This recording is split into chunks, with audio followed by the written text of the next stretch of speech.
संजीव, आपसे शुरुआत कर रही हूं। भाई, आप तो वहां पर गलियों सड़कों जनता के बीच लगातार रहे हैं। असली वाइब्स क्या रही? जो आंकड़े यहां पर जो एग्जिट पोल्स दिखा रहे हैं, क्या वाकई उसमें कुछ हकीकत दिख रही है, या फिर जो महागठबंधन दावे कर रहा है कि भाई अगर बंपर वोटिंग हुई है तो ये परिवर्तन के लिए हुई है?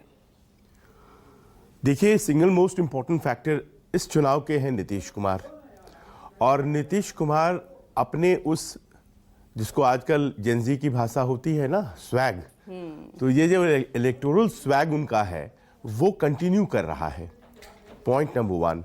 पॉइंट नंबर 2 है कि कांग्रेस अगर इस चुनाव में 60 सीटों में अगर 30 सीटें जीतने में कामयाब हो जाती तो ये दो फैक्टर इंपॉर्टेंट हैं। इस दो फैक्टर में से एक दूसरे पर हावी होगा। अगर स्वैग कायम है तो कांग्रेस 60 में से 30 नहीं जीतेगी, लेकिन अगर आरजेडी को सरकार बनानी है तो कांग्रेस को 30 जीतना जरूरी है। बस आप इतने ही सिंपल तरीके से इसको समझ लीजिए कि अगर कांग्रेस इस बार 30 सीटें पार कर रही है, 60 जो लिया है उसने, तो सरकार बनती है महागठबंधन की। वरना एग्जिट पोल्स के नतीजे, आंकड़े कम या ज्यादा हो सकते हैं, वही सही साबित होंगे। और कल तो आपने देखा था एमएलसी आरजेडी के किस तरह से उनके खिलाफ एफआईआर भी दर्ज हुई है। वो तो कह रहे थे किसी तरह की गड़बड़ी हुई तो जेनजीज जैसे नेपाल में हुआ, बांग्लादेश में हुआ, जिस तरह तो वहां सड़कों पर इसी तरह की कल तस्वीरें भी नजर आ सकती है। कड़ी तैयारियां भी की गई है इस बार। यहाँ देखिए, ये थोड़ी चिंताजनक है, क्योंकि देखिए हमारे देश में सबसे बड़ी सफलता ये है कि हमारा लोकतंत्र, चाहे उसमें किरदार जो भी हो, अब तक इसीलिए चलता आया है अच्छे तरीके से, और दूसरे देशों में नहीं चल पाया है क्योंकि सत्ता का जो हस्तांतरण होता है हमारे यहाँ वो बड़ा पीसफुल और स्मूथ होता है। चुनाव तक एक दूसरे के खिलाफ वैमनस्य और तरह तरह की बातें चुनाव प्रचार के दौरान बोली जाती हैं, लेकिन जैसे ही चुनाव खत्म होता है, हार और जीत का फैसला होता है, बड़े सम्मानजनक तरीके से जो व्यक्ति हारता है वो अपना इस्तीफा जाकर सौंपता है और नए व्यक्ति के द्वारा शपथ लिया जाता है और उस शपथ ग्रहण समारोह में वो बैठता भी है। तो ये जो तरीका है हमारे देश में, इस तरीके को ही कहते हैं लोकतंत्र की मजबूती। अब उसमें लोकतंत्र में विश्वास करने वाले जेनजी जैसी बातें करने लगे हैं, ये बड़े आश्चर्य की बात है। मुझे नहीं लगता है कि इस तरह की कोई परिस्थिति आएगी वहां पर। हाँ, ये जरूर है कि हारने वालों का मलाल होता है, और देखना ये है कि हारता कौन है। तो दोनों तरफ बनने शुरू हो गए, मिठाइयां तो बननी शुरू हो गई हैं संजीव। हाँ, देखिए, एक छोटा सा वाकया है कि लालू जी के खिलाफ लड़ रहे थे शरद जी मधेपुरा में, और जैसे ही चुनाव खत्म हुआ धरने पर बैठ गए, और धरने पर बैठ गए, बोले बहुत बड़ी गड़बड़ी हुई है वगैरह वगैरह। बाद में जब नतीजे आए तो शरद जी ही जीत चुके थे। तो बाद में लोग उन्हें कहने लगे कि आप तो खुद धरने पर बैठ रहे थे और कह रहे थे कि यहाँ पर बहुत गड़बड़ हो गई है, फिर चुनाव जीत गए। तो कभी भी ऐसा नहीं होता है कि जो लोग सोच रहे होते हैं वही होता है, उनका डर होता है। और मुझे लगता है आरजेडी का ये डर तो कहीं बाहर नहीं आ गया। अब ये डर आ गया क्योंकि पिछली बार जब हरियाणा के चुनाव में आपने देखा था ना, किस तरह से कांग्रेस के यहाँ पूरा दिख रहा था कि भाई वन साइड विन दिख रही है। कांग्रेस के यहाँ पर लड्डू बंटने शुरू हो गए थे, खूब चर्चा में वो लड्डू भी आए थे, लेकिन बाद में सब खत्म। जी हाँ, जी हाँ, 2015 में लड्डू बंटने शुरू हो गए थे।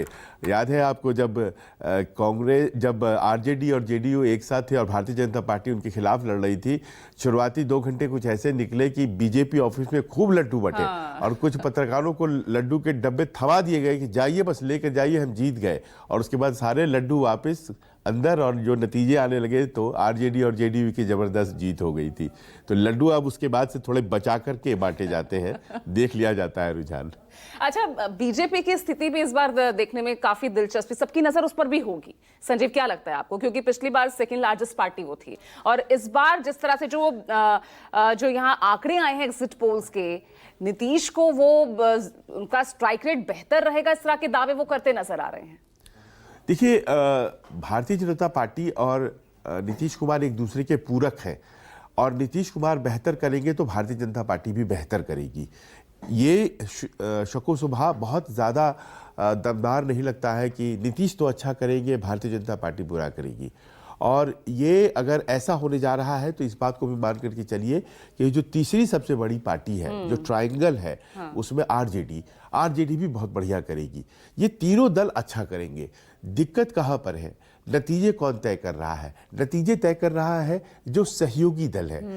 100 सीटें ऐसी हैं जो आरजेडी ने अपने सहयोगियों को दी है। 143 पर वो लड़ रही है, 243 जो है वो पूरा आंकड़ा है। तो आप देखिए 100 सीटें उधर चली गई हैं। उसी प्रकार इधर आप आ जाइए तो 101, 101 ये दोनों आंकड़े हैं जो बीजेपी और जेडीयू के हैं, यानी कि 202। तो 41 है जो कि सहयोगी लड़ रहे हैं। तो एक तरह से मैं अगर ये शब्द इस्तेमाल करूं तो जो लगेज है आरजेडी का वो 100 का है, जो लगेज है साथ में बीजेपी जेडीयू का वो मात्र 41 का है। अगर एवरेज परफॉर्मेंस भी करते हैं इधर वाले तो आप पाएंगे कि फिर भी जो है स्थिति साफ बची रहती है कि 202 पे दोनों मजबूत पार्टियां लड़ रही हैं, लेकिन यहाँ पर आरजेडी अकेली है, सिंगल बैट्समैन प्ले कर रहा है। तो आप समझ सकते हैं कि कहीं ना कहीं वो एक दिक्कत है। और इसीलिए मैं कह रहा हूँ कि कांग्रेस के ऊपर सब कुछ निर्भर है इस चुनाव का। अगर वो एक्सपेक्टेशन के मुताबिक नहीं करती है तो फिर उसका नुकसान और उसका फायदा स्पष्ट दिखाई पड़ रहा है। लेकिन कांग्रेस के लिए, क्योंकि लगातार हम मतदान के बाद चर्चा भी करते रहे हैं। अच्छा संजीव, एक और फैक्टर भी है ना, इस बार बम्पर वोटिंग हुई, ये अपने आप में बहुत बड़ी बात थी बिहार के इतिहास में। और जब 60% से ऊपर मतदान हुआ है बिहार में, परिवर्तन हुआ है, और वो परिवर्तन आरजेडी के पक्ष में हुआ है, ये भी तो एक फैक्टर है। हाँ, ये एक हकीकत है। और अमूमन ऐसा होता भी है कि जो इनकम्बेंट होता है उसको नुकसान हो जाता है। लेकिन इस बार का जो बम्पर वोटिंग है वो दो फैक्टर्स पे है। पहली तो ये है कि सीमांचल में इस बात को लेकर के एक गहरी चिंता थी कि हमारी जो सिटीजनशिप है वो कहीं चैलेंज तो नहीं हो गई है। आप जानती हैं बहुत से कानून वगैरह आए, SIR का मसला आया, तो बहुत से लोग को ये लग रहा था कि कहीं ऐसा तो नहीं है कि हमारी जो नागरिकता है वो दिक्कत में पड़ जाएगी, तो पहले तो वोट मारो, उसके बाद सोचेंगे कि किसको वोट देना है किसको नहीं देना है। पहले वोट देना ज़रूरी है। और उस चक्कर में मैंने देखा लंबी लंबी कतारें सीमांचल में, क्योंकि अगर कोई बाद में सवाल करेगा तो कहेंगे हम तो वोटर हैं जी, आप किस तरह की बात करते हैं। तो वोट मारना सबसे नागरिकता का बड़ा प्रमाण होता है। दैट विल बेनिफिट टू महागठबंधन अगर सीमांचल की बात प्रोबेबली किशनगंज में जरूर, लेकिन किशनगंज में वो ओवैसी फैक्टर भी है, इसीलिए महागठबंधन को ही जाएगा, ये कहना एकदम स्पष्ट रूप से सही नहीं होगा। अच्छा। और दूसरी तरफ विमेन थी, मतलब आधी आबादी ने जिस तरह से वोटिंग परसेंटेज को बढ़ा दिया है लंबी लंबी कतारों में, और आपने भी देखा कई बार कि किस तरह से महिलाएं रिएक्ट कर रही थी। तो आप जानती हैं कि यही दो इंपॉर्टेंट फैक्टर्स हैं जिन्होंने, और सबसे बड़ी बात देखिए पूजा कि इतने 9000 पोलिंग बूथ्स थे, किसी एक बूथ पर रिकाउंटिंग नहीं हुई है। Not even one single booth जहां पर रिकाउंटिंग हुआ।